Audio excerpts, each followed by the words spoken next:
Okay, Steve, I pushed the Jeep out of the garage for you.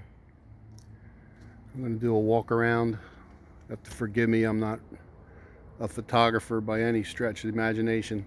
Yeah, these tires I was telling you about, they're called Power King.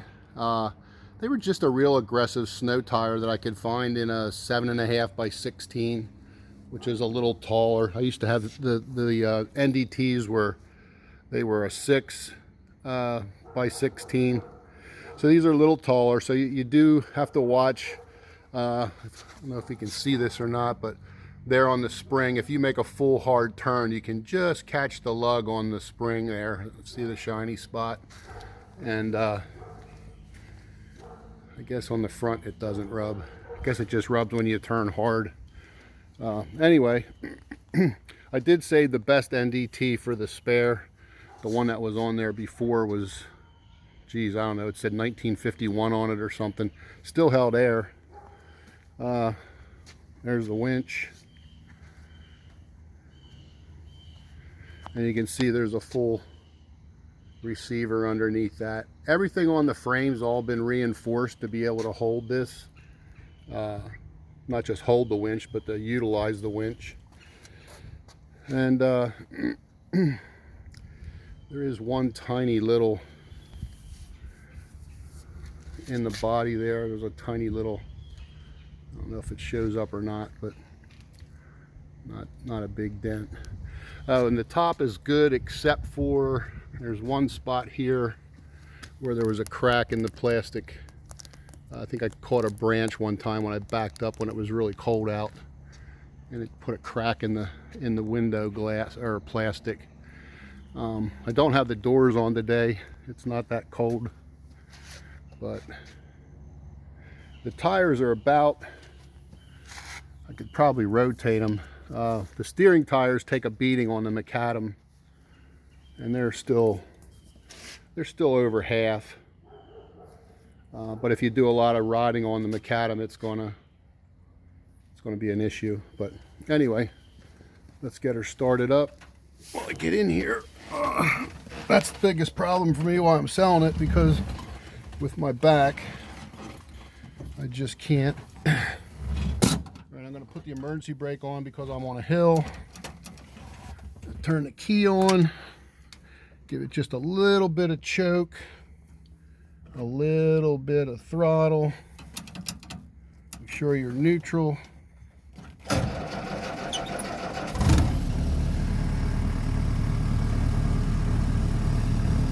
She started right up. I haven't run it probably in 3 weeks or a month. Okay, you can hear it starting to stumble a little bit. Just push the choke in. The garage was pretty warm. I mean, it's not cold in the garage by any stretch. So I just pushed the choke in now. Let it just sit here and idle. A little fast idle. I got the clutch pulled out a little bit. I mean the choke throttle, hand throttle. Here on the front you can see the plow hydraulics, and I do have a high lift jack underneath that cover. That's bolted fast to an old attachment for if you wanted to put a drawbar on the front there, so you can pull the Jeep behind a vehicle instead of towing it.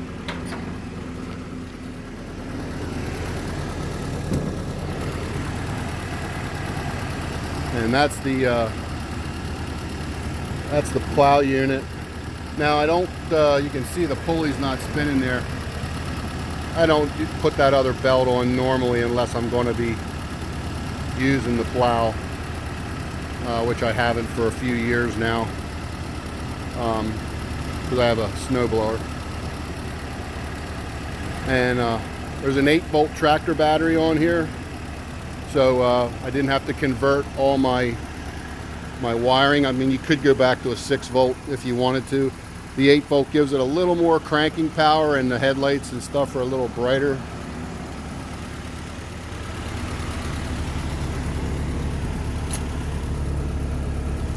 Just pulled on the parking lights. So there's your running lights.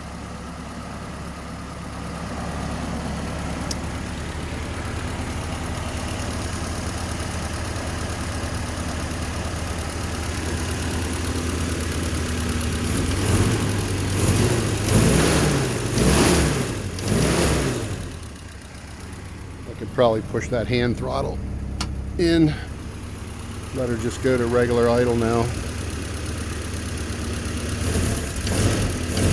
You can tell the air's a little cold.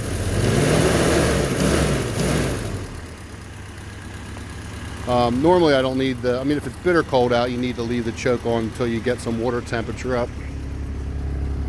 It's not really moving up yet at idle. You have to drive it. But I'm not sure what else there's the brake, or the tail lights on. I guess you can see that. Eugene the Jeep. I've got my granddaughter has my little Eugene the Jeep in here, mascot. But you can see the floors and everything. I got rubber mats down, but they're a little dirty under there, but they're not rusted at all. That's just dirt. And the toolbox and everything, there's no rust there. I guess there's a tiny bit of, along the edge of it's just not really rusty at all anywhere. I mean, it's been in the heated garage and air conditioned garage. And even when I did plow with it, if I got in salt, I would hose her down in the garage. So yeah, she's not a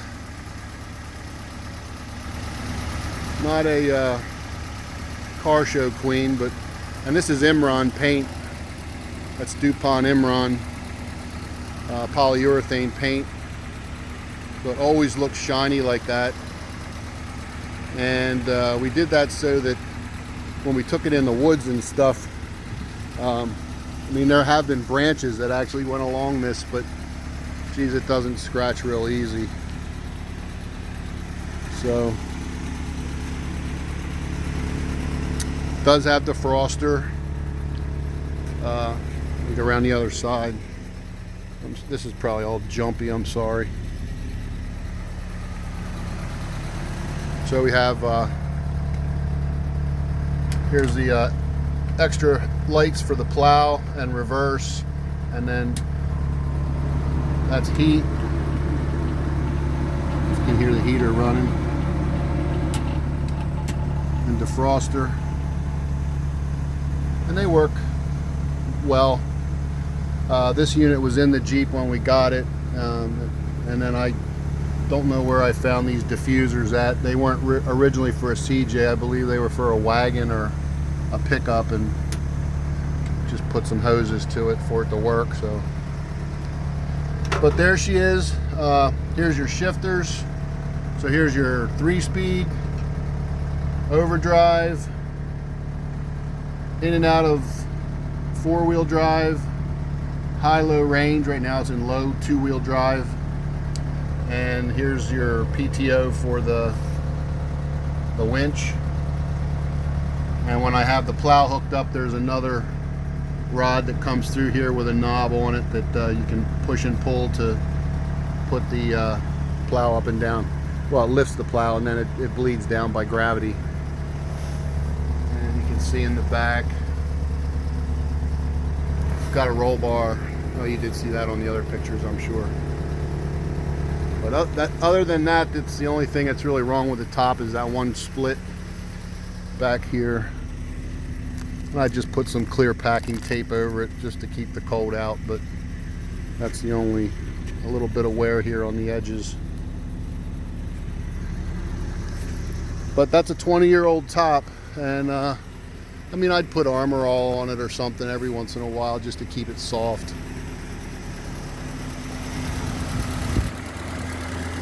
Got a gas filter on the line. These little relays here are for the lights up front. That's a single filament bulb, and one's for 4-ways or turn signals, and one's for your parking lights, so that you can do it all with a single filament bulb and not put those big ugly groat turn signals and stuff on the fenders.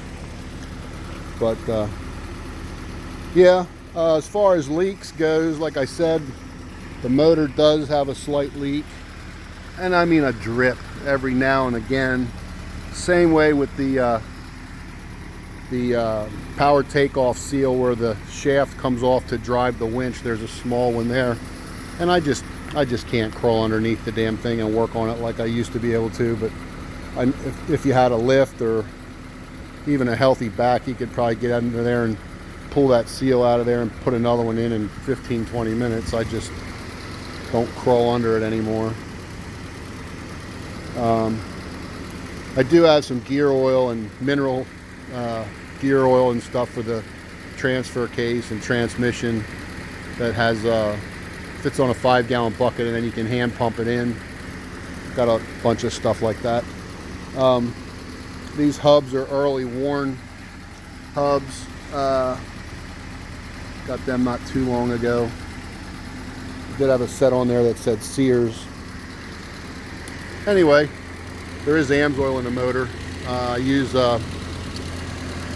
their it's called Z-Rod. It's a special oil that has zinc in it to help protect the lifters and the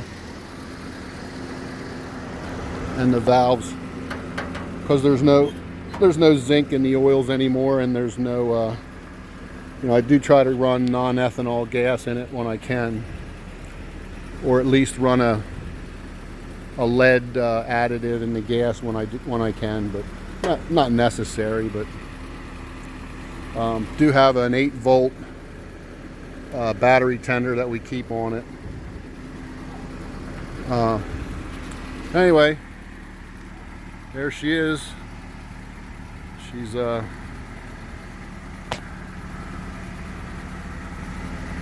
I said, not a garage queen. Something you can definitely work with when it comes to rebuilding them and working on them. It's had everything done to it.